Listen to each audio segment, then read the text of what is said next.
When beginning most surveying and mapping projects, you are trying to find the coordinates of an unknown point or points, so you need to start at a place where the coordinates are known.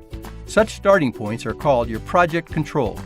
Using project control that has coordinates from the National Spatial Reference System, or the NSRS, ensures consistency with other surveys and maps that also use the NSRS, so that when maps are created, property boundaries determined, and roads planned, everything matches up. For decades, surveyors relied primarily on passive control marks to tie into the NSRS.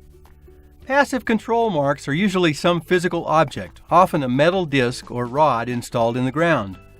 They are called passive because they can't alert you to their movement, and their coordinates may not be checked and updated for years or even decades. Over 800,000 passive control marks were set across the country, generally by the federal government, to build the NSRS. Over the years, however, many marks have been disturbed, damaged, or destroyed. The coordinates for many others are no longer valid due to earthquakes, subsidence, or other crustal motion. For these reasons, you should always check a mark's coordinates before using it as control, and there may not even be a valid mark in your area of interest. Today, instead of marks in the ground, people are using permanently installed Global Positioning System, GPS, and other Global Navigation Satellite Systems, GNSS, receivers as active control. These receivers are called active because they are always collecting satellite information which tells us if they have moved, and if so, how much. You can utilize active control by accessing data from a nationwide network of continuously operating GPS reference stations, or cores, to compute an up-to-date position in the NSRS. Cores act as your known points to help you establish coordinates on unknown points. Each cores includes a highly accurate receiver that constantly collects radio signals broadcast by GPS and other GNSS satellites, allowing the coordinates to remain up to date.